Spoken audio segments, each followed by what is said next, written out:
السلام عليكم ورحمة الله وبركاته. إن الحمد لله نحمده ونستعينه ونؤمن به ونتوكل عليه ونعوذ بالله من شرور أنفسنا ومن سيئات أعمالنا. من يهده الله فلا مضل له ومن يضلله فلا هادي له، وأشهد أن لا إله إلا الله وحده لا شريك له، وأشهد أن محمدًا عبده ورسوله. أما بعد، أعوذ بالله من الشيطان الرجيم. بسم الله الرحمن الرحيم.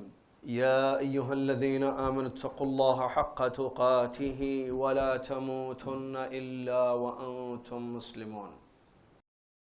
يا أيها الناس اتقوا ربكم الذي خلقكم من نفس واحدة وخلق منها زوجها وبث منهما رجالا كثيرا ونساء، واتقوا الله الذي تساءلون به والأرحام إن الله كان عليكم رقيبا.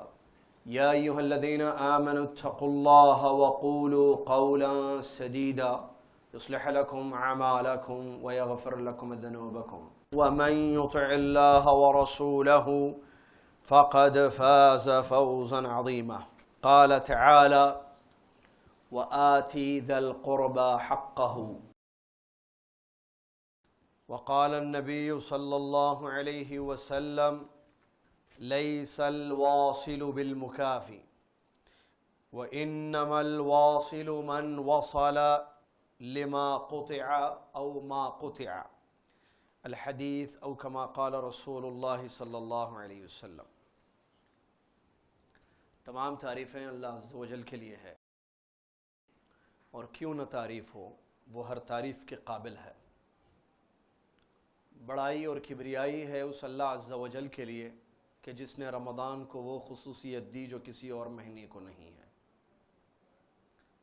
حمد اور کبریائی ہے اس اللہ پاک کے لیے جس نے شب قدر کو 1000 مہینوں سے بہتر بنا دیا، جس نے مسجد حرام کی ایک نماز یا 1,00,000 نمازوں کے برابر اجر دیتا ہے. سبحان اللہ و بحمدہ سبحان اللہ العظیم. اس کے بعد درود و سلام ہو اللہ کے آخری نبی امام الانبیاء محمد الرسول اللہ صلی اللہ علیہ وسلم کی ذات گرامی پر، کہ جنہوں نے اپنی حدیث میں یہ بات بیان فرمائی کہ جب رمضان شروع ہوتا ہے تو اعلان کرنے والا فرشتہ آسمان میں اعلان کرتا ہے: یا باغی الخیر اقبل و یا باغی الشر اقصر.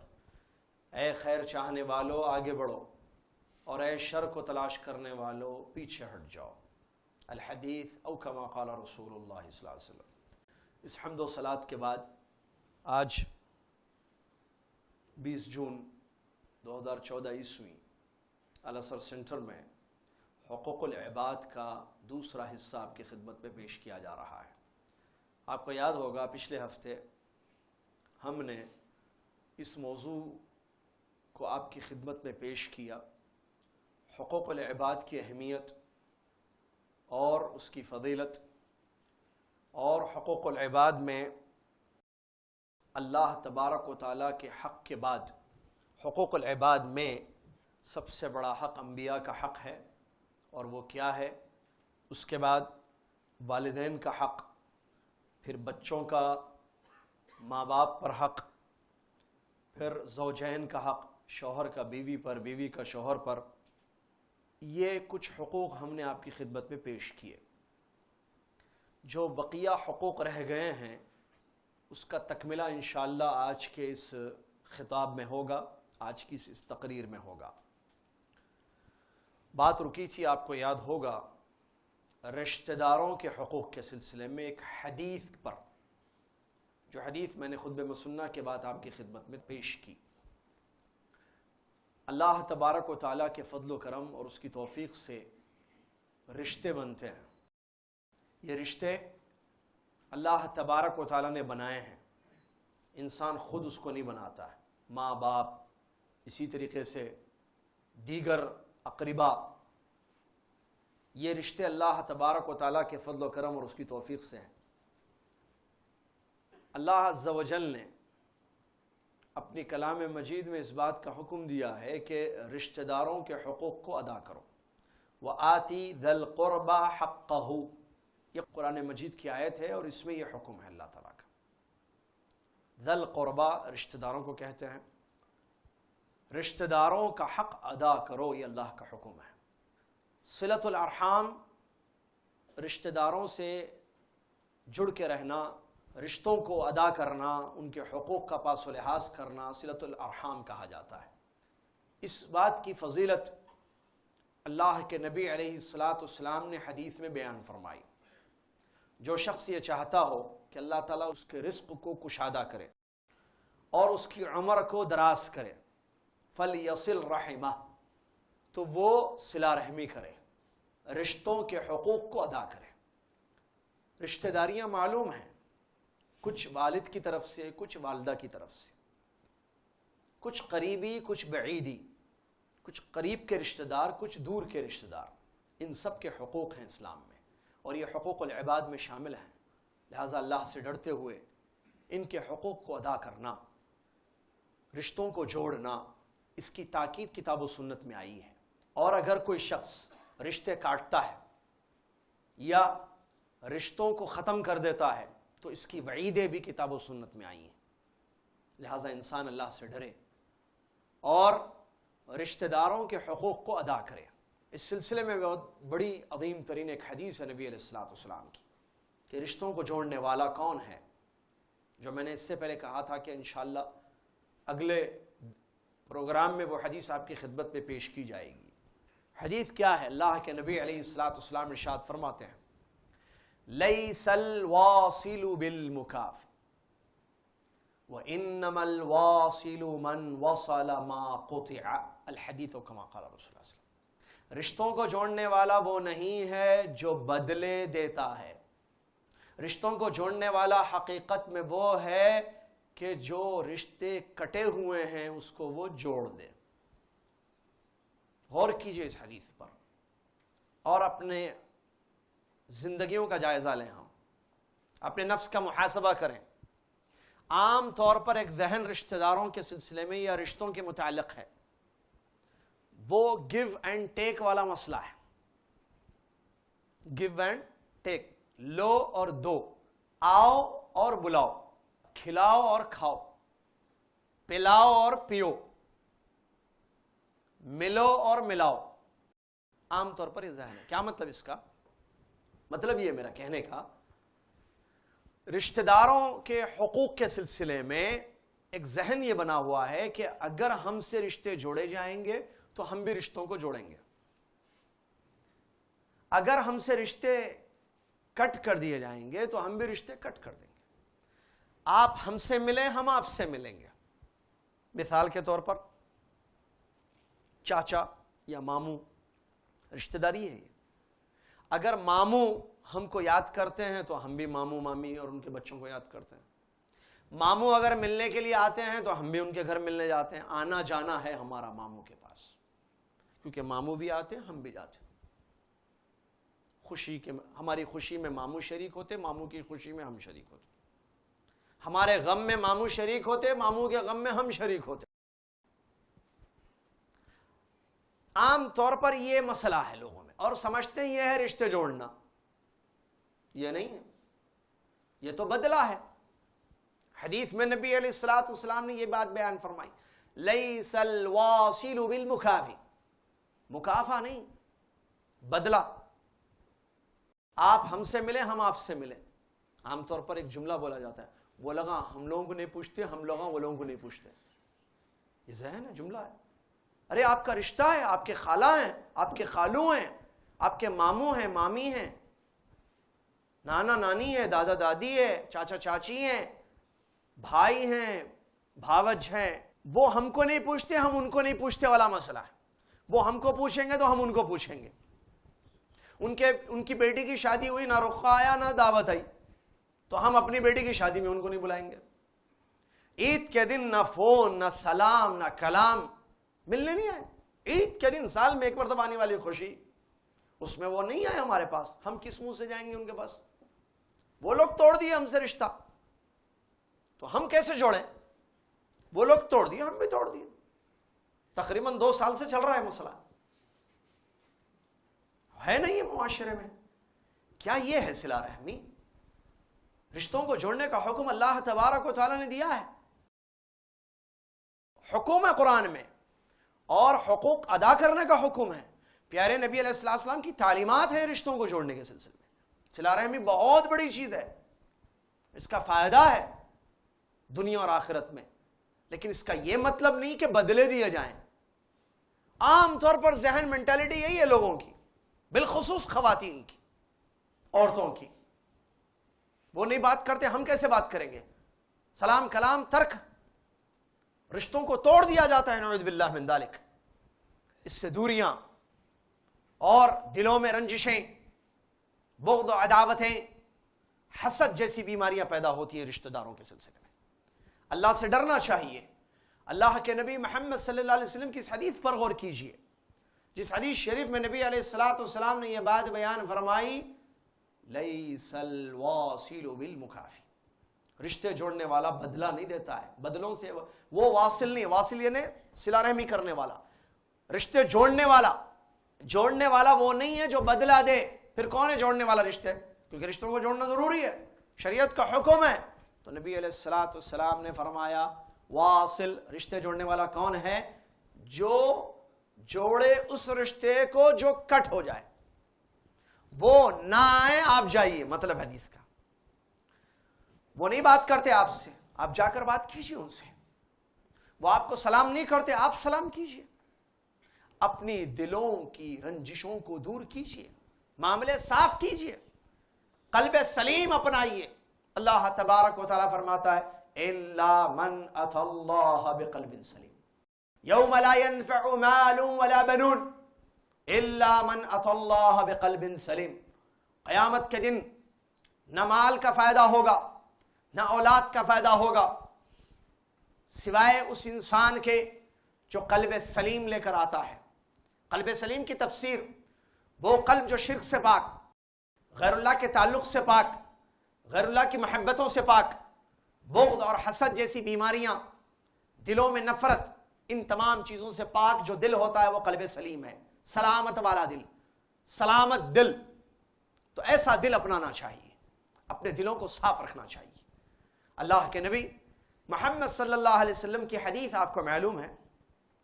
نبی علیہ السلام، صحیح حدیث ہے وہ، نبی علیہ السلام نے بیان فرمایا اللہ تبارک و تعالیٰ سارے لوگوں کو بخشتا ہے سوائے 2 آدمیوں کے. ایک مشرک، دوسرا مشاحن.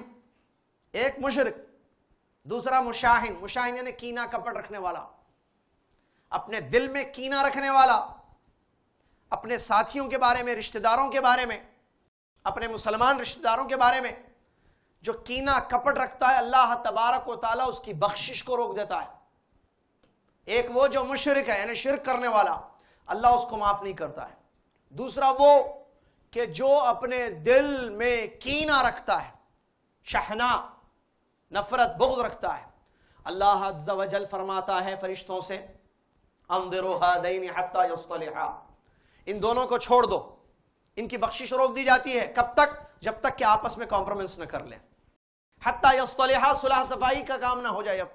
جب تک اپنے دلوں کو پاک و صاف نہ کر لیں، آپس میں ایک دوسرے کو معاف کر کے مل نہ جائیں، اس وقت تک دونوں کی بخشش کو روک دیا جاتا ہے. کتنی بڑی وعید ہے حدیث میں. کہاں ہیں رشتہ دار وہ جنہوں نے رشتوں کو کٹ کر دیا ہے؟ کیا ہم نہیں چاہتے کہ اللہ عز و جل کی بخشش ہو ہمارے لیے؟ کیا ہم نہیں چاہتے کہ ہمارے گناہوں سے ہم پاک ہو جائیں؟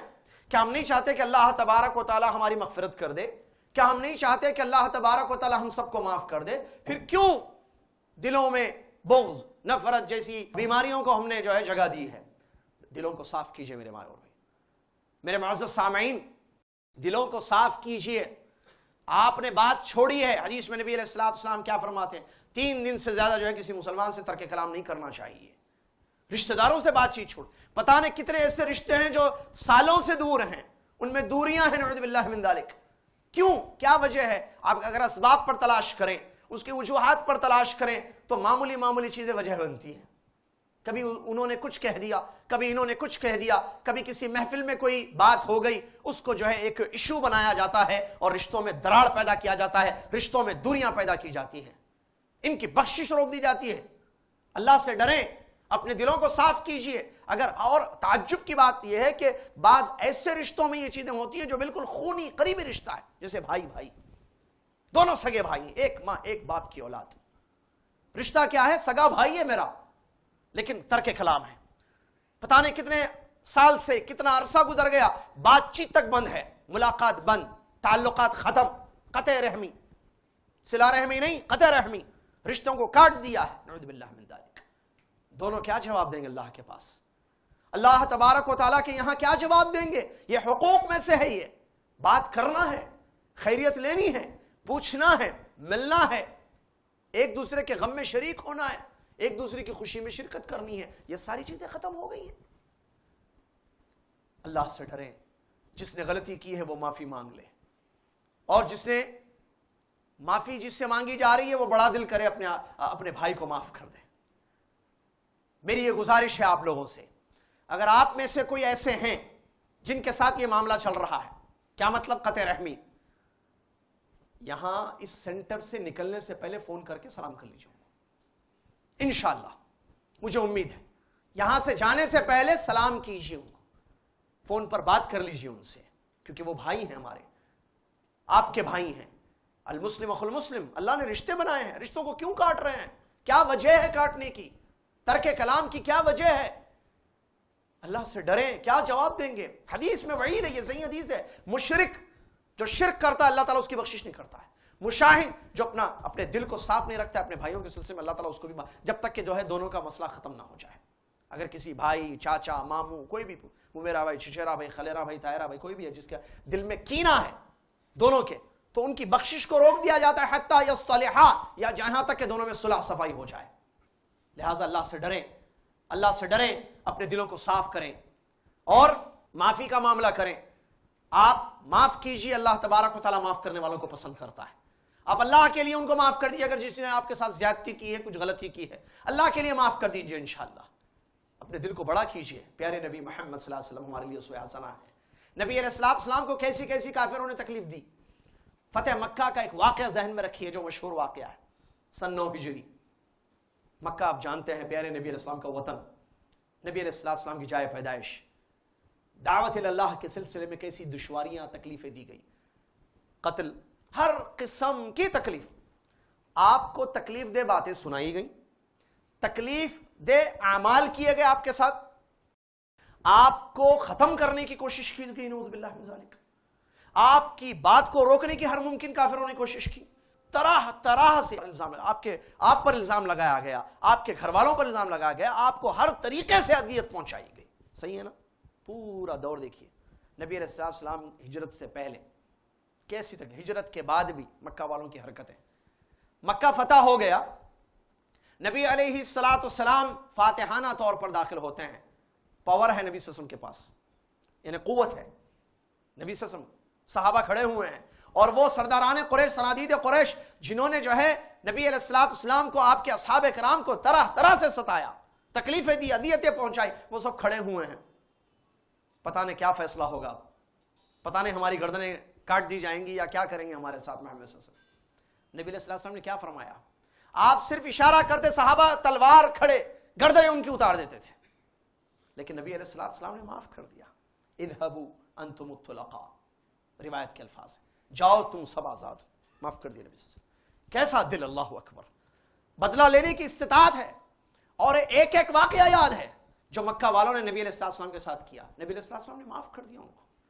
کیا معاف نہیں کر سکتے ہیں اپنے بھائیوں کو، بہنوں کو؟ رشتوں کو نہیں جوڑ سکتے ہیں؟ جوڑیے رشتوں کو. کسی نے غلطی کی ہے چھوڑ دیجیے. صلہ رحمی بہت ضروری ہے، اور جیسا کہ اس حدیث میں بیان کیا گیا، نبی علیہ السلام نے بیان فرمایا، جوڑنا وہ جو کاٹ دے، وہ جوڑنا، وہ اصل وہ ہے. بدلے نہیں، بدلوں کی امید نہیں.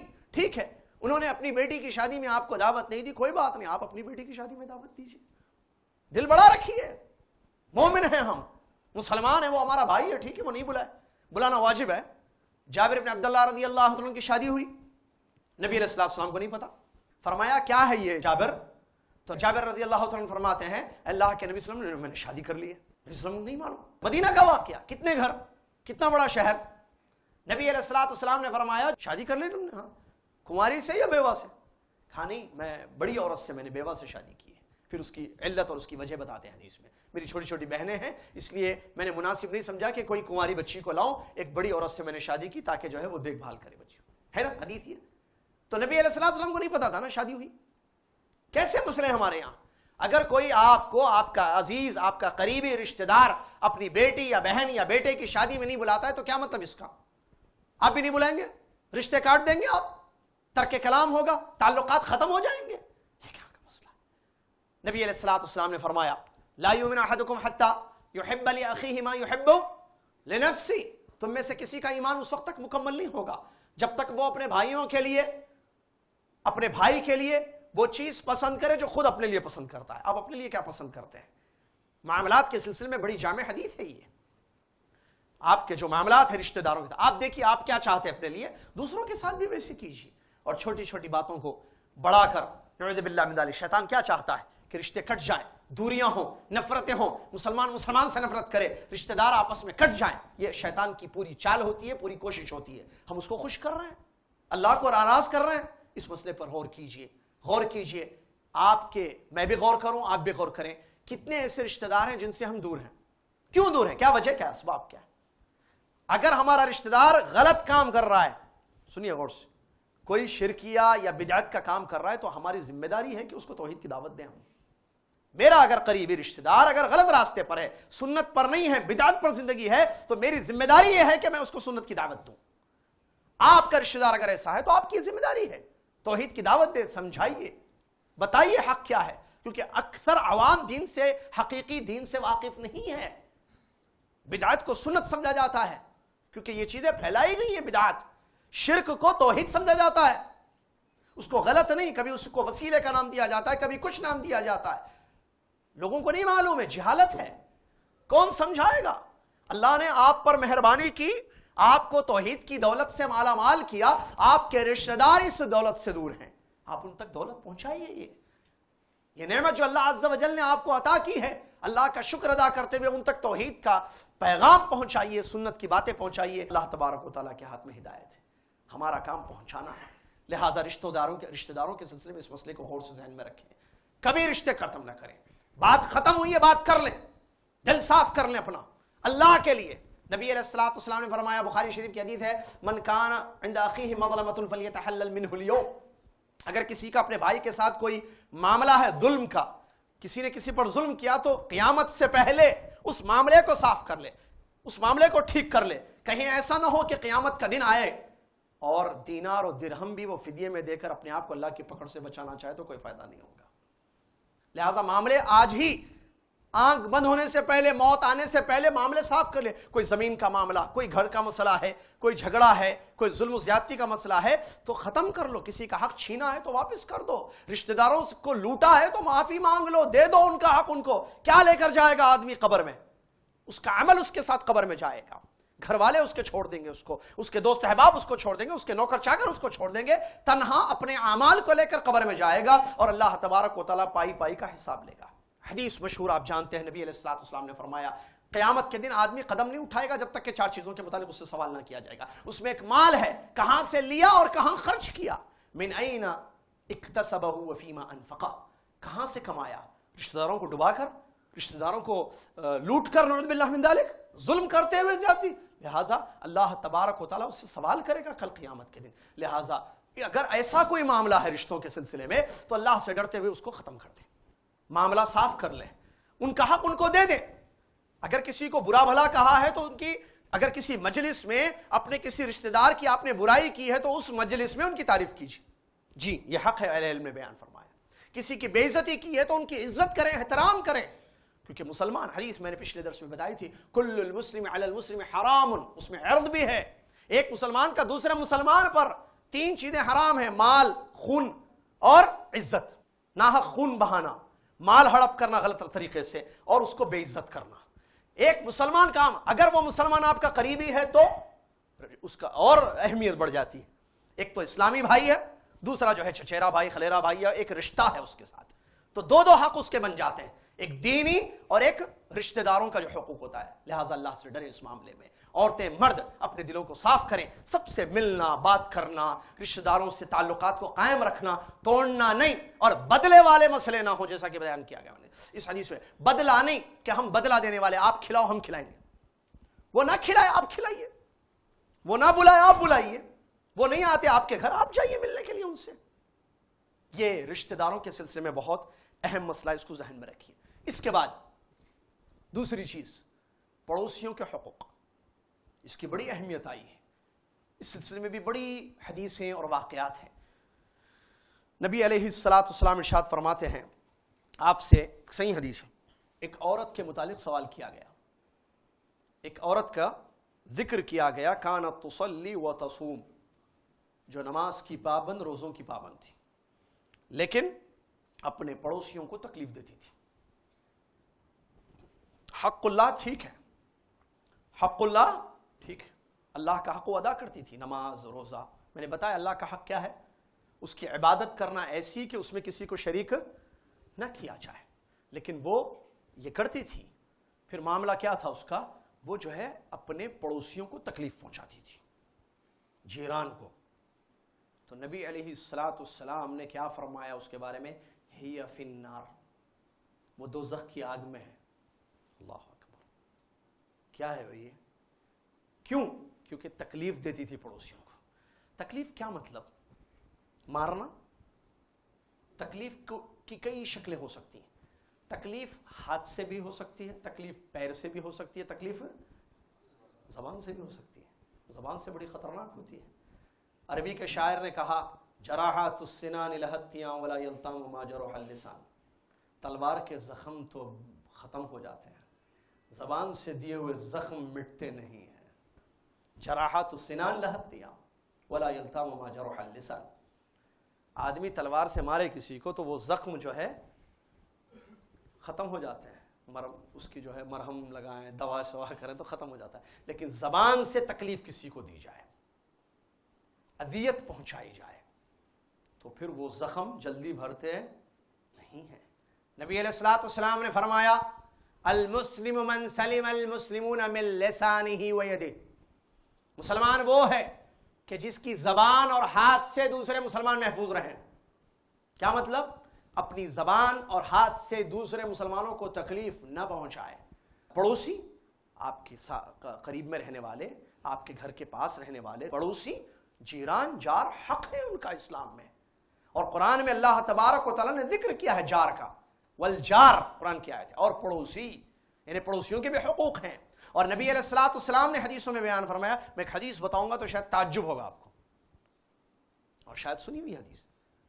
نبی علیہ السلام فرماتے ہیں، جبریل میرے پاس آئے علیہ السلام، پڑوسیوں کے حقوق کے سلسلے میں وصیت کرنے لگے، بتانے لگے مجھے، ما زال جبریل صلاۃ والسلام یوصینی بالجار حتی ظننتہ انہ سیورثنی، او کما قال رسول اللہ صلی اللہ علیہ وسلم۔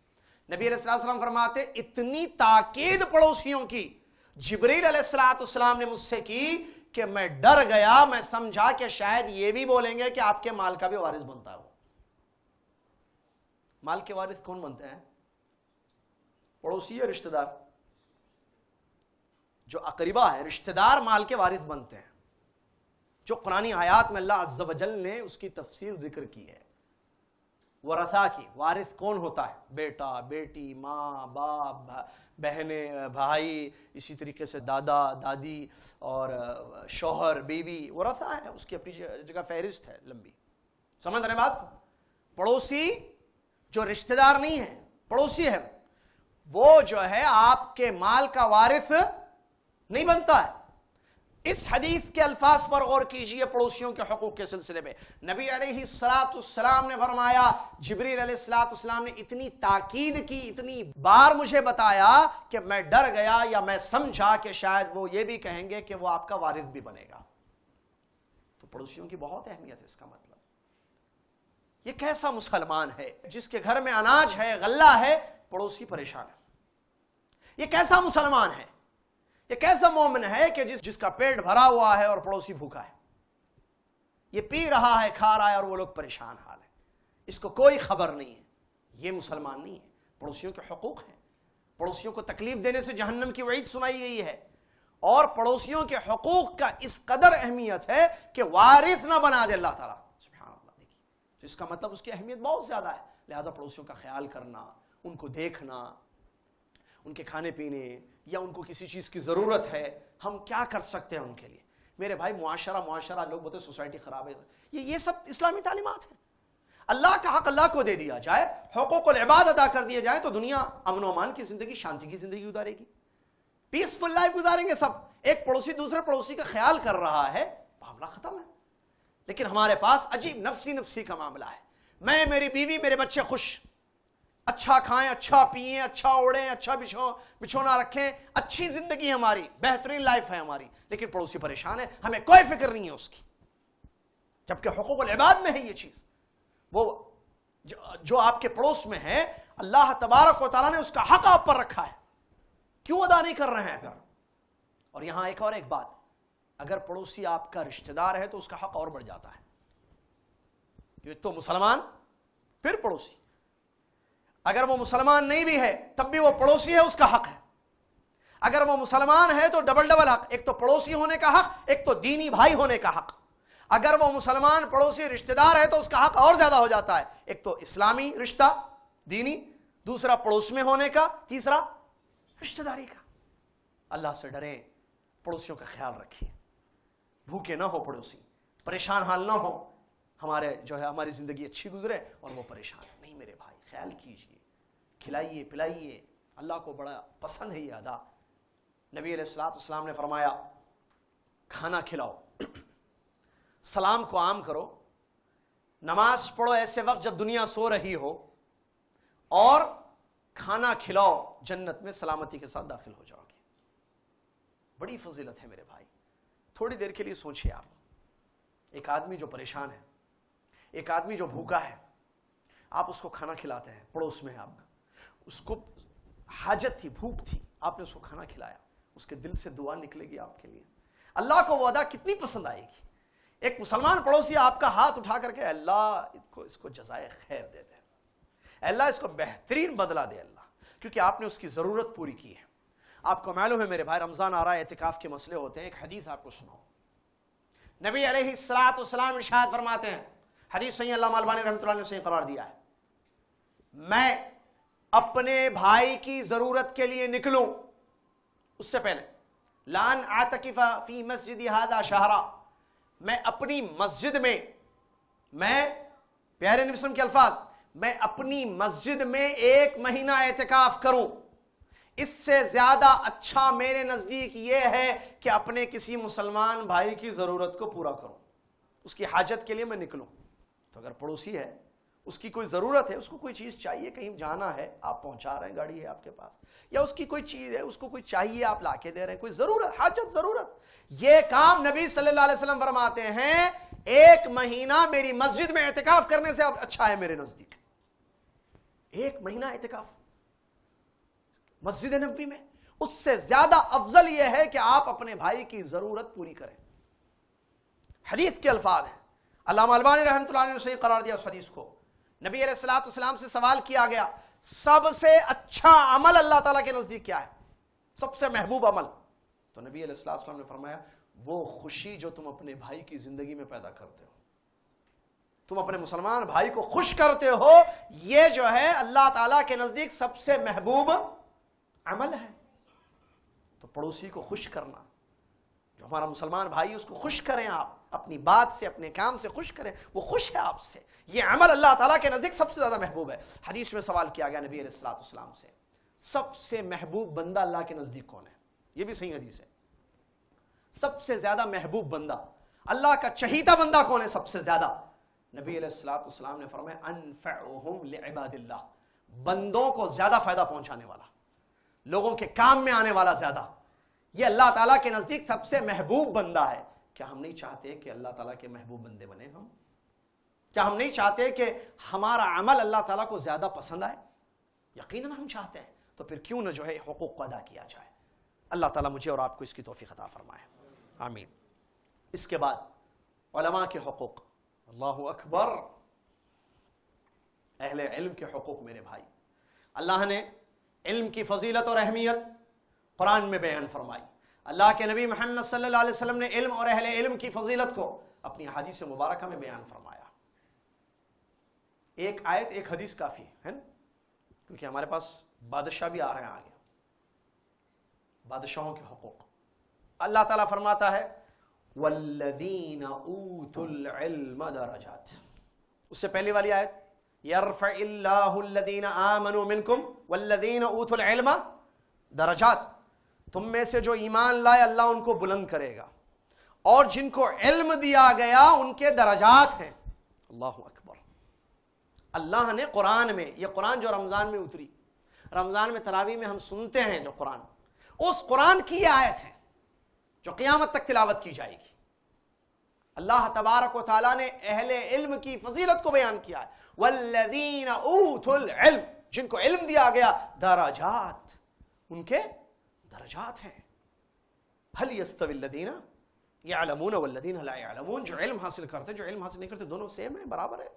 نہیں، اہل علم کا مقام ہے ربی زدنی علما۔ آیتیں، حدیثیں، نبی، بہت ساری حدیث ہے۔ ایک حدیث نبی علیہ الصلوۃ والسلام نے فرمایا لیس منا من لم یؤقر کبیرنا ولم یرحم صغیرنا ولم یعرف لعالمنا قدرا۔ اللہ، نبی علیہ الصلوۃ والسلام ارشاد فرماتے ہیں، توجہ سے سماعت فرمائیے، وہ ہم میں سے نہیں ہیں جو اپنے بڑوں کا ادب نہیں کرتا، اپنے چھوٹوں پر رحم نہیں کرتا، اور ہمارے عالم کی قدر نہیں کرتا۔ عالم کی قدر نہیں کرتا، وہ ہم میں سے نہیں ہے، نبی صلی اللہ علیہ وسلم نے بیان فرمایا۔ حدیث ہے یہ نبی صلی اللہ علیہ وسلم کی۔ نبی صلی اللہ علیہ وسلم نے فرمایا اللہ نے مجھے معلم بنا کر مبعوث کیا ہے۔ فرشتے پر بچھاتے ہیں، وہ جب طالب علمی کے دور میں ہوتا ہے، جب وہ علم حاصل کرتا ہے، فرشتے پروں کو بچھا دیتے ہیں، چونٹیاں، مچھلیاں اس کے لیے دعائیں خیر کرتی ہیں، فرشتے اس کے لیے پروں کو بچھا دیتے ہیں، سب دعائیں خیر، فرشتے دعائیں خیر کرتے ہیں۔ نبی صلی اللہ علیہ وسلم نے فرمایا سب سے اچھا عالم ہے، خیرکم من تعلم القرآن وعلمہ، تم میں سب سے اچھا ہے انسانوں وہ ہے جو قرآن سیکھے اور سکھائے۔ عالم، قاری، عالم، اس کی فضیلت ہے، تو اہل علم کی فضیلت ہے۔ اللہ اکبر۔ اس سلسلے میں ایک قول سنیے میری، او اللہ تیرا شکر کہ یاد آ گیا۔ دیکھیے یحییٰ ابن معاذ رحمۃ اللہ علیہ، یحییٰ ابن معاذ رحمۃ اللہ علیہ فرماتے ہیں کہ امت پر علماء ان کے ماں باپ سے زیادہ رحم کرنے والے ہیں۔ ماں باپ سے زیادہ، عام طور پر ایک ذہن ہے کہ ماں سے زیادہ کوئی رحم نہیں کرتا بچے پر، صحیح ہے نا؟ حتیٰ کہ باپ بھی رحم نہیں کرتا ہے بچے پر، باپ چاہتا ہے، لیکن ماں کی بات، ماں کی ممتا کسی میں نہیں آتی ہے۔ نہیں، علماء میں اس سے زیادہ ہے، ممتا نہیں، رحمت۔ ممتا وہ ماں تو نہیں ہے وہ۔ یہ کیسے بھائی؟ کیونکہ عام ذہن یہی ہے، ماں جو ہے اپنے بچے کا بہت زیادہ خیال کر، اس ماں سے بڑھ کے کوئی خیال کر سکتا ہے؟ جی ہاں کر سکتا ہے، اس واسطے بولتے ہیں علم حاصل کرنا۔ علماء آپ کی امی سے زیادہ آپ کا خیال کرتے ہیں۔ یحییٰ ابن معاذ رحمۃ اللہ علیہ کے الفاظ ہیں، کیسے؟ فَإِنَّهُمْ يَحْفَظُونَهُمْ مِن نَارِ الدُّنْيَا وَإِنَّ الْعُلَمَاءَ يَحْفَظُونَهُمْ مِن نَارِ الْآخِرَةِ۔ دیکھو دلیل، دیکھو سلف کی دلیل، دیکھو، کہتے ہیں ماں باپ اپنے بچوں کو دنیا کی تکلیف سے بچاتے ہیں، علماء آپ کے بچوں کو جہنم کی تکلیف سے بچاتے ہیں۔ کس کی رحمت زیادہ ہو گئی؟ علماء چاہتے ہیں کہ آپ آخرت کی پریشانیوں سے بچ جائیں، اسی لیے آپ کو سنت کا راستہ دکھاتے ہیں، اسی لیے آپ کو توحید کی راہ دکھاتے ہیں، جنت کی راہیں دکھاتے ہیں۔ علماء حق کی بات کر رہا ہوں، کیونکہ علماء بھی 2 ٹائپس کے ہیں، ہر چیز میں 2 قسمیں ہیں۔ عالم ربانی جس کو کہتے ہیں، علماء حق جو کتاب و سنت کی دعوت دیتے ہیں سلف صالحین کے فہم پر، ہم ان کی بات کر رہے ہیں۔ علماء سو نہیں جو شرک اور بدعت کے داعی ہیں، دعاۃ علی ابواب جہنم، جس کو حدیث میں نبی صلی اللہ علیہ وسلم نے فرمایا۔ ہم علماء حق کی بات کر رہے ہیں، اہل علم جو برحق ہیں اور کتاب و سنت کے داعی ہیں، ان کی فضیلت دیکھیے آپ۔ ماں باپ سے زیادہ آپ پر رحم کرتے ہیں وہ۔ آپ کے ماں باپ دنیا کی تکلیف، بچے کو گرمی نہ ہو، بچے کو جو ہے کوئی چیز کاٹے نہیں، بچے کو جو ہے کوئی تکلیف نہ ہو، دنیا میں اذیت نہ ہو، اس کا بڑا خیال کرتے ہیں، صحیح ہے نا یہ؟ اور علماء کیا کرتے ہیں؟ آخرت میں قبر کا عذاب نہیں ہونا، قبر کے عذاب سے بچاؤ، ان کو سمجھاتے ہیں دیکھو ایسا کام نہ کرو جس سے قبر میں عذاب ہوتا ہے، کتاب و سنت کی تعلیمات دیتے ہیں آپ کو تاکہ قبر کے عذاب سے، اللہ کی پکڑ سے، اللہ کی ناراضگی سے، آخرت کی پریشانیوں اور ہولناکیوں سے آپ بچ جائیں۔ تو کس کی رحمت زیادہ ہو گئی؟ کس کی شفقت زیادہ ہو گئی؟ کون زیادہ چاہتا ہے آپ کو، امی یا عالم؟ ماں ٹھیک ہے اپنی جگہ ہے میرے بھائی، اس کا کوئی انکار نہیں ہے، لیکن یہ بات علماء کی آ رہی ہے تو ایسے لوگوں کی پھر قدر کیا، ان کا حق کیا ہے؟ ان کی توقیر، ان کا احترام کرنا، عزت کرنا شریعت کے دائرے میں۔ اس سلسلے میں جو ہے یا تو افراد سے وہ کیا گیا ہے یا تو تفرید سے۔ بعض لوگوں نے جو ہے حد سے زیادہ کر دیا ہے اس مسئلے، نعوذ باللہ من ذالک۔ کیسے حد سے زیادہ؟ کہ ان کی ایسی تعظیم کی جاتی ہے جو نہیں کرنی چاہیے، جیسے سجدے کرنا ان کو، علماء کو تعظیم میں، غلط ہے یہ۔ سجدہ عبادت ہے، کس کا حق ہے سجدہ؟ اللہ کا حق ہے۔ عالم کو کیسے سجدہ کا آپ کر رہے ہیں؟ اور بھی غلو سے کام کیا جاتا ہے۔ غلو سمجھتے ہیں؟ لمٹ کراس کرتے ہیں تعظیم میں، محبت میں، ایسے جیسے چومنا، ہاتھوں کو چومنا، اور جو ہے بے جا حرکتیں کرتے ہیں۔ استغفر اللہ، کہاں میں اپنی تفصیل میں جاؤں، میں آپ سمجھ سکتے ہیں، اشارہ کافی۔ یہ غلو ہے۔ ایک طرف یہ بھی غلط، ایک طرف وہ جو کمپلیٹ اگنور، پڑھے تو کیا ہونا، ہوں گا بھائی عالم، تو ایسا جملہ، ہوں گا بھائی عالم، بچہ تھا کل تک ہمارے سامنے، علم ہے یا شیخ، آخر علم ہے، ٹھیک ہے بچہ تھا، ٹھیک ہے آج بچہ نہیں ہے۔ ایک بچہ علم ہے تو وہ ہم سے اچھا ہے، یہ بچہ مجھ سے زیادہ جانتا ہے، یہ مجھ سے اچھا ہے اللہ کے نزدیک۔ علم کی قدر شخص کی نہیں، علم کی تعظیم۔ علم کون سا ہے اس کے سینے میں؟ کتاب و سنت کا علم ہے، ہمیں اس کے کیا کتاب و سنت سے ہمیں محبت نہیں ہے؟ تو اہل علم کی قدر ضروری ہے، احترام ضروری ہے، احترام ضروری۔ علماء نے علماء کی غیبت کو کیا بیان فرمایا ہے؟ ایسا گوشت کھانا جو زہریلا ہے۔ عام مسلمان کی غیبت کیا ہے؟ گوشت کھانا ہے نا، اس کا مردہ۔ قرآن کی آیت کی روشنی میں میرے بھائی، لا یغتب بعضکم بعضا ایحب احدکم ان یاکل لحم اخیہ میتا فکرہتموہ، یہ عام انسان کے لیے ہے۔ لیکن اگر عالم کی غیبت کرے تو خالی مردہ گوشت نہیں ہے، زہر ملا ہوا ہے، وہ کمپلیٹ زہر آلود۔ لہذا علماء کی قدر کریں، اہل علم کی قدر وسط ہے، ان کو جو عزت دینی ہے کتاب و سنت کی روشنی میں وہ عزت دی جائے، نہ اس سے آگے کیا جائے نہ اس سے کم کیا جائے، وسط جو سلف صالحین کا طریقہ ہے۔ اب اس سلسلے میں جتنے چاہے واقعات پڑھیے آپ، صحابہ، تابعین، تبع تابعین، ائمہ، محدثین کیسے اپنے اہل علم، اپنے علماء کی قدر کرتے تھے، ان کے لیے کیسے الفاظ استعمال کرتے تھے۔ اور آپ کو تعجب ہوگا، علماء میں یا سلف میں بعض مسائل میں اختلاف ہوتا تھا، ان کا ایک فتویٰ تھا، ان کا ایک فتویٰ تھا۔ جب ان سے ان کے بارے میں پوچھا جائے تو تعریفیں کر رہے ہیں، کہہ رہے ہیں کہ مجھ سے زیادہ جاننے والے ہیں، وہ اس زمین کے سب سے بڑے عالم ہیں، فلاں فلاں، بہترین الفاظ، تعریف ہے، اور ان کے بارے میں ان سے سوال کیا جا رہا ہے، تعریف کر رہے ہیں۔ ایک دوسرے کی قدر، احترام یہ ضروری ہے۔ علماء کی قدر گھٹا دی جائے گی تو پھر علم سے دور ہو جائیں گے لوگ۔ اور ایک بات ذہن میں رکھنا، عالم، علماء یہ بھی انسان ہیں یا فرشتے ہیں؟ کیا غلطی کا امکان ہے عالم سے یا نہیں؟ علماء سے کیا غلطی نہیں ہو سکتی ہے؟ اگر آپ کو کسی عالم کی کوئی غلطی معلوم ہو جائے تو کیا کرنا ہے؟ اچھا عالم کی نہیں، ایک مسلمان کی کوئی عیب آپ کو معلوم ہو جائے تو کیا کہا اسلام نے؟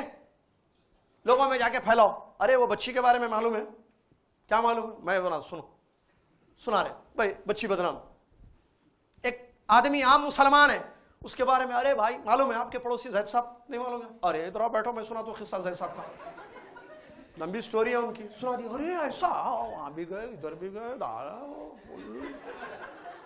بدنام کر دیا اس کو، محلہ چھوڑ دیا، شہر چھوڑ دیا۔ اسلام نے یہ کہا اس سے معاشرہ تباہ نہیں ہوگا، برباد نہیں ہوگا۔ اسلام کا کیا حکم ہے؟ ستر ہے، حدیث ہے یا نہیں؟ تجسس سے منع کیا گیا، ٹوہ میں لگے رہنے سے منع کیا گیا، ولا تجسسوا ہے نا۔ اور جو ہے عیب معلوم ہو جائے تو اس پر کیا کرنا ہے؟ ستر۔ اگر کسی کو نصیحت کرنا ہے تو اس کا طریقہ کیا ہے؟ پیچھے بولو۔ ایک مسلمان بھائی میں کوئی غلطی مجھے نظر آتی تو تنہائی میں اس کو لے جا کر اللہ کا ڈر دلا کر اس کو پیار سے سمجھانا ہے، یہ نہیں کہ اس کی غلطی کو لوگوں میں بولو۔ مقصد کیا ہے؟ غلطیاں ختم ہو جائیں۔ اب غلطی کو لوگوں میں بولنے سے غلطی ختم ہوگی یا اور بڑھ جائے گی؟ اور نقصان ہوگا، اس کی عزت ختم ہو جائے گی، لوگوں کے تعلقات اس سے خراب ہو جائیں گے۔ کیا کیا آپ نے؟ اچھا کام کیا، برا کام کیا؟ وہ ایک برائی اس کے پاس تھی، آپ نے اتنی زیادہ برائیاں پیدا کر دی معاشرے میں، یہ طریقہ نہیں ہے۔ لہٰذا اچھا علماء سے کوئی غلطی ہو جائے تو اس پر ستر پوشی کرنی ہے. اہل علم کا احترام واجب ہے. ہمارے پاس بالکل نہیں ہے احترام. جو شرک کرتے ہیں استغفر اللہ ان کے پاس احترام اوور ہے, اور جو توحید پر ہیں ماشاءاللہ ان کے پاس ارے سب عالم سامنے کھڑا رہتا ہے, اس کے سامنے فتوا دیتی ہے عوامی. کیسی عوام ہے سمجھ میں نہیں آتا یہ. ارے آپ کے سامنے ایک عالم دین کھڑے ہوئے ہیں, ایک طالب علم ہے جو آپ سے زیادہ دین جانتے ہیں, سوال پوچھا جائے تو آپ بولنا یہ جو شیخ ہیں یہ مولانا ہیں ان سے پوچھئے, وہی مجھ سے پوچھ رہے ہیں آپ. ٹھہرو جی مولانا بولے فتوا بھی دیتے ہیں. عجیب مسئلے. کھانا کھلا دیا تو پتہ نہیں کیا سمجھ رہے تھے, 4 پیسے دے دیے, کچھ گفٹس دے دیے تو پتہ نہیں کیا سمجھتے ہیں عوام. اللہ سے ڈریں بھائی, اہل علم کی قدر کریں. اہل علم کا مقام ہے کتاب و سنت کی روشنی میں. سلف صالحین کے واقعات پڑھیے آپ حیران ہو جائیں گے. ایک حدیث سننے کے لیے کسی عالم کے, ایک صحابی کے گھر یا تابعی کے گھر ایک آئے تو ان کو پتا چلا کہ ان کے پاس ایک حدیث ہے. وہ انتظار کرنے لگے ان کے عصر کی نماز کو نکلنے کا. دستک نہیں دی, نوک نہیں کیا گھر کو تاکہ تکلیف نہ ہو, آرام میں کوئی خلل نہ ہو. دور سے آئے تھے. اللہ اکبر, کیسے کیسے واقعات ہیں, کیسا خیال کیا جاتا تھا اہل علم کا. کہاں ہیں آج وہ لوگ جو علم کی قدر, اہل علم کی قدر کرتے ہیں. علماء کے بارے میں اللہ رحم فرمائے. میں نے اتنے مسائل ہیں, اتنے مسائل ہیں, اللہ ہی رحم فرمائے, بس اور کچھ نہیں کہہ سکتے. اللہ ہی ہدایت دے, اللہ ہی توفیق دے. لہٰذا اللہ سے ڈرے میرے بھائیو, علماء کی قدر کریں. اہل علم کا مقام ہے کتاب و سنت کی روشنی میں, ان کا حق ان کو دے. علماء کا حق ان کا ادب, ان کا احترام ہے. ان کے عیوب اگر معلوم ہو جائے تو اس پر ستر پوشی کرنا ہے. کوئی ان کی برائی کرتا ہے تو اس کو روک دیا جائے. نہیں, ایک عالم آدمی ہے, نہیں ان کی برائی نہیں کی جائے گی. ان کی عزت توقیر ہے کتاب و سنت کی روشنی میں. ان کی عزت ہے, توقیر ہے, کیونکہ ان کے سینے میں قرآن کا علم ہے, حدیث کا علم ہے. یہ اللہ اور اس کے رسول کی طرف دعوت دینے والے لوگ ہیں, یہ خیر پھیلانے والے لوگ ہیں, یہ شر کو مٹانے والے لوگ ہیں. لہٰذا ہم ان کا تعاون کریں گے. آپ غور کیجئے, ان کے حقوق میں سے یہ بھی ہے کہ ان کا تعاون کیجئے, آپ ساتھ دیجئے ان کا, کیونکہ وہ ایک بڑا کام لے کر اٹھے ہوئے ہیں, اور وہ ہے معاشرے سے غلط چیزیں ہٹ جائیں اور اچھی چیزیں آ جائیں. تو اللہ تبارک و تعالیٰ کا حکم ہے تعاونوا علی البر والتقوی ولا تعاونوا علی الاثم. آپ کو معلوم ہے گناہ بہت ہے. گناہ کی طرف دعوت دینے کے لیے چینلز ہیں, کتابیں ہیں, بہت ساری چیزیں ہیں. جو اچھی باتیں بتانے والے ہیں کم ہیں دنیا میں. آپ دنیا کو سامنے رکھیں, خیر کی طرف بلانے والے زیادہ ہیں یا شر کی طرف؟ شر. تو خیر کی طرف جو بلا رہا ہے وہ اچھا کام کر رہا ہے. اگر اس میں کچھ غلطیاں بھی ہیں تو اس کی پردہ پوشی کی جائے, اس کی اصلاح بہتر کتاب و سنت کی روشنی میں کرتے ہوئے ہم بھرپور اس کا تعاون کریں گے تاکہ خیر پھیلے بھائی لوگوں میں, اچھی چیزیں عام ہو, لوگ اللہ کا حق پہچانیں, نبیوں کا حق پہچانیں, نبی محمد صلی اللہ علیہ وسلم کی سنتوں سے واقف ہو جائیں. اس کے لیے بھرپور ان کا تعاون کرنا چاہیے, جس قدر ممکن ہو ان کا تعاون کرنا چاہیے تاکہ وہ خیر کا کام آگے پھیلاتے جائیں. اس کے بعد ایک آخری چیز ہے جو آپ کی خدمت میں پیش کروں, اور وہ ہے بادشاہوں کا حق. کیا ہے بادشاہ کا حق؟ پہلے بادشاہ کا مطلب کیا ہے؟ خلیفہ یا کنگ؟ نہیں پوچھ نہیں رہا ہوں میں آپ لوگوں سے, میں ایک سوال کر کے اٹریکشن آپ کا لینا چاہتا ہوں, جواب دے دوں گا میں خود انشاءاللہ. ایک مسئلہ ہے خلیفہ, خلافت. آج صرف بادشاہوں کا مطلب, ایک ہوتا خلیفہ, ٹھیک ہے, ایک ہوتا بادشاہ. خلیفہ کس کو بولتا ہے؟ جو خلیفہ ابو بکر صدیق, عمر, عثمان, علی, ہے نا. نبی علیہ السلام نے فرمایا کہ میرے بعد خلفاء ہوں گے, اس کے بعد اللہ تعالیٰ اپنا ملک جس کو چاہے دے گا. خلیفہ کون ہوتا ہے؟ جس کو اہل الحل والعقد, اہل الشورا, شورا کمیٹی ایک ہوتی ہے, وہ لوگ ان کو چنتے ہیں, ٹھیک ہے. وہاں ووٹ والا مسئلہ نہیں ہوتا ہے, چنتے ہیں ان کو. کون؟ کچھ با اثر اچھے بزرگ لوگ چنتے ہیں ان کو, وہ خلیفہ ہوتا ہے. بادشاہ کوئی اگر اپنے پاور سے بن جاتا ہے تو وہ بادشاہ ہے, خود آئے بھائی جائے بھائی, خلیفہ ہو یا بادشاہ ہو. اور ایک بات ذہن میں رکھنا, بادشاہت اسلام میں ہے, ایک سینٹنس میرا یاد رکھنا, بادشاہت اسلام میں ہے, اسلام کے خلاف نہیں ہے. بادشاہت, میں سوچ کے بول رہا ہوں, مجھے معلوم ہے میں کیا بول رہا ہوں, آپ سنیں. بادشاہت اسلام میں ہے, اسلام کے خلاف نہیں ہے. اگر کوئی آ جائے تو اس کا حق ہے, وہ خلیفہ ہو یا بادشاہ ہو, جو اپنی پاور سے آ جائے. کیا حق ہے اس کا؟ نبی علیہ السلام کی حدیث تقریباً عرباد ابن ساریہ رضی اللہ تعالیٰ عنہ ہیں, فرماتے ہیں ایک مرتبہ نبی علیہ السلام نے ایسا خطبہ دیا کہ جس سے ہمارے دل ڈر گئے, ہماری آنکھوں سے آنسو بہنے لگے, ہمیں ایسا محسوس ہونے لگا کہ یہ شاید آپ کا آخری خطبہ ہے. تو ہم نے موقع کو غنیمت سمجھا, پیارے نبی علیہ السلام سے عرض کیا کہ آپ ہمارے لیے وصیت کیجیے. کوئی امپورٹنٹ بات، کوئی ضروری بات بتا کے چاہیے. نبی علیہ السلام نے وصیت فرمائی، سب سے پہلے فرمایا اوصیکم بتقوی اللہ عز وجل، میں اللہ سے ڈرنے کی تمہیں وصیت کرتا ہوں، ہمیشہ تقوی کی زندگی گزارو. دوسری وصیت کی کہ اگر کوئی تم پر بادشاہ بن جائے تو تم اس کی بات کو سننا اور اطاعت کرنا، اگرچہ وہ کالا کلوٹا حبشی غلام بھی کیوں نہ ہو. تیسری وصیت فرمائی میرے بعد جو زندگی گزاریں گے وہ دین میں بڑا اختلاف دیکھیں گے، لہٰذا میری سنتوں کو مضبوطی سے تھامے رکھنا. چوتھی وصیت فرمائی دین میں نئے نئے کاموں سے بچو، اس لیے کہ ہر نیا کام بدعت ہے اور بدعت گمراہی ہے.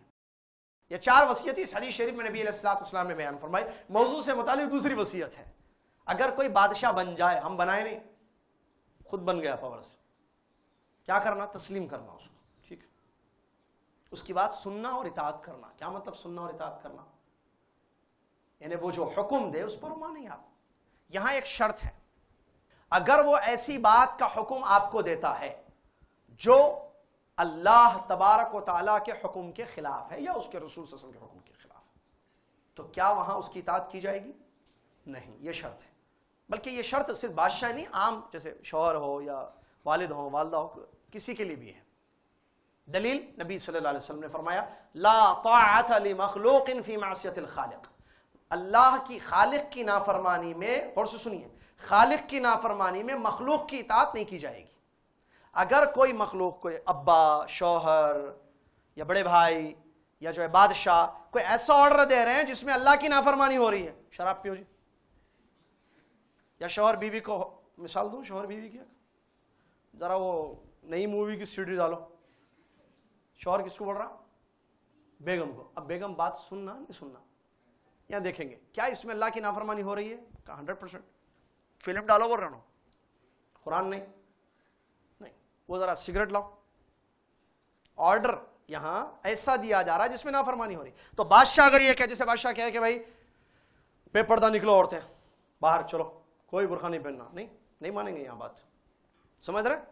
یا بولے نماز نہیں پڑھو، یا جو ہے کچھ اور ایسا حکم دے جس میں اللہ کی نافرمانی ہو رہی ہے، تو وہاں ان کی اطاعت نہیں کی جائے گی. اس کے علاوہ اطاعت کی جائے گی. یہ بادشاہوں کا حق ہے. امام طحاوی رحمۃ اللہ علیہ نے اپنی کتاب میں بڑا پیارا جملہ لکھا ہے. سب سے پہلے مسلمان بادشاہ امیر معاویہ رضی اللہ عنہ، اول ملوک و خیر ملوک، سب سے پہلے بادشاہ اور سب سے اچھے بادشاہ امیر معاویہ رضی اللہ تعالی عنہ، جو صحابی ہیں، کاتب وحی ہیں، بادشاہ تھے وہ. اس کے بعد پھر یزید آئے بادشاہ، تو بادشاہت رہی ہے.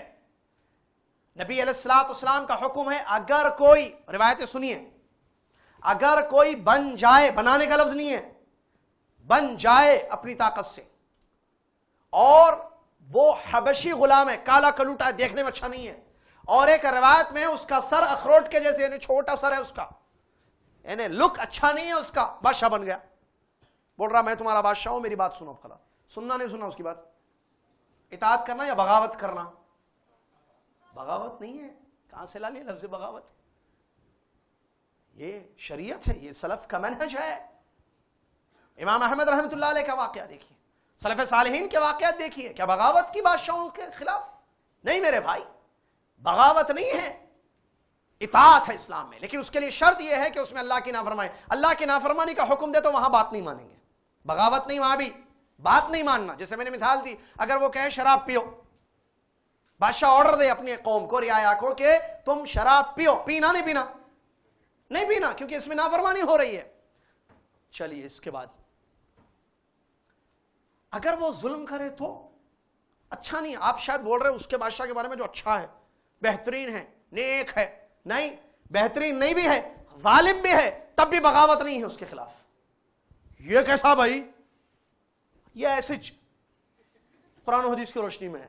اب نہیں پڑھے تو کیا کرنا، نہیں سیکھے تو کیا کرنا، ذہن کیا بولتے اس کو، برین واش کیا گیا، غلط منہج بٹھا دیا گیا تو کیا کرنا. خوارج کا منہج ہے خلاف بادشاہوں کے. آپ کو معلوم سب سے پہلا فرقہ جو اسلام میں نکلا، بہت بڑا گمراہ فرقہ خوارج ہے، جن کا منہج یہ تھا کہ بادشاہوں کے خلاف تلوار اٹھانا، بغاوت کرنا. نبی علیہ السلام مال غنیمت تقسیم کر رہے ہیں، سٹارٹنگ دیکھیے لوگوں کی. آتا ہے ایک جس کی پیشانی ابری ہوئی تھی, بخاری شریف کے الفاظ ہیں اس کے بارے میں. نبی علیہ الصلوۃ والسلام سے کہتا ہے اعدل یا محمد, اے محمد صلی اللہ علیہ وسلم انصاف کیجئے, آپ یہ مال غنیمت تقسیم کر رہے ہیں, انصاف کیجئے. نبی علیہ الصلوۃ والسلام نے فرمایا اگر میں انصاف نہیں کروں گا تو کون کرے گا انصاف؟ پھر وہ چلا گیا. عمر بن خطاب رضی اللہ عنہ نے فرمایا کہ اجازت دیجئے گردن مار دو اس کی. کہا کہ نہیں چھوڑو, اس کے پیچھے ایک ایسی قوم آئے گی اپنی نمازوں کو ان کی نمازوں سے کم جانو گے, ان کی قرات وہ ایسا قرآن پڑھیں گے کہ اے صحابہ تم سمجھو گے کہ وہ ہم سے اچھے ہیں قرات کرنے میں, لیکن حلق کے نیچے قرآن کا اثر نہیں اترے گا. دین سے ایسے نکل جائیں گے جیسے تیر کمان سے نکل جائے. علی رضی اللہ تعالیٰ نے اور نبی صلی اللہ علیہ وسلم نے حکم دیا کہ یہ خوارج ملے تو پکڑ کے قتل کر دو ان کو. علی رضی اللہ عنہ نے قتل کیا تھا ان کا. خوارج ایک فرقہ ہے, اس کا ایک منہج میں آپ کو بتانا چاہتا ہوں کہ بادشاہوں کے خلاف بغاوت کرنا, حاکم وقت کے خلاف بغاوت کرنا یہ سلف کا منہج نہیں ہے, یہ غلط منہج ہے, یہ جو ہے خوارج کا منہج ہے.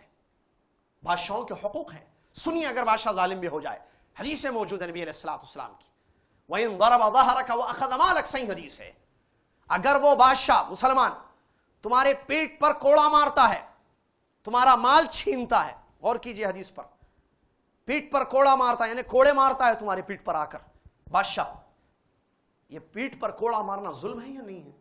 مارتا ہے بھائی, اور ہمارا مال ہم جو کمائے ہیں وہ چھین رہا ہے ہم سے, ظلم ہے یا نہیں ہے؟ تب بھی اس کے خلاف بغاوت نہیں کرنا ہے, آواز نہیں نکالنا, خاموش صبر کرو.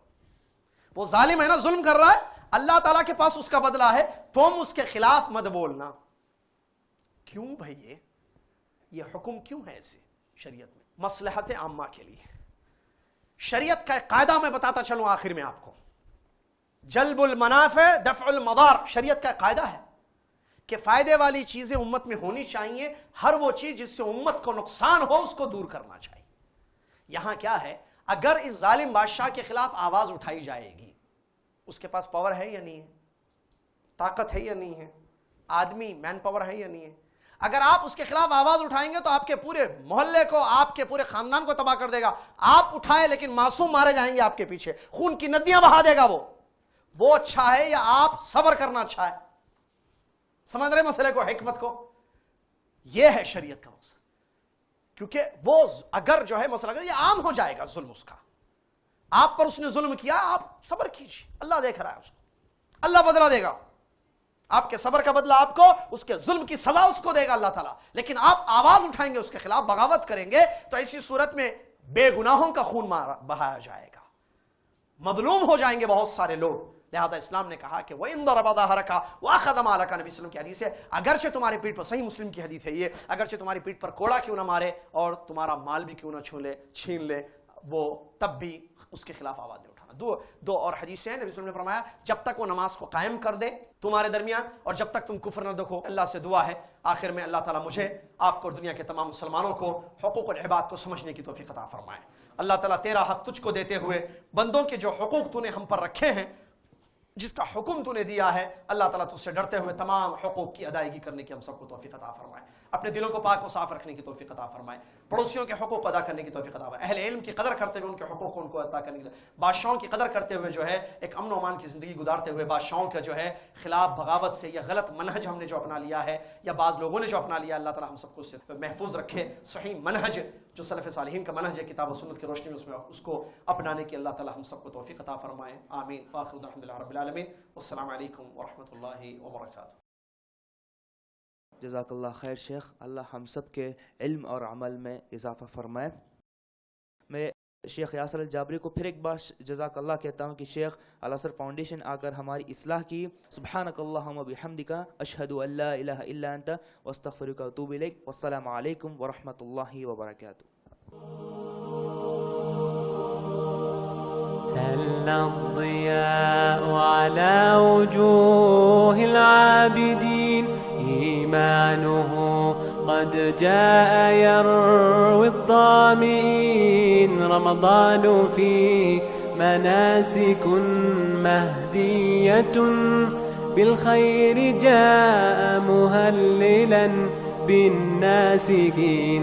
هل الضياء على وجوه العابدين, إيمانه قد جاء يروي رمضان فيه مناسك مهدية بالخير جاء مهللا.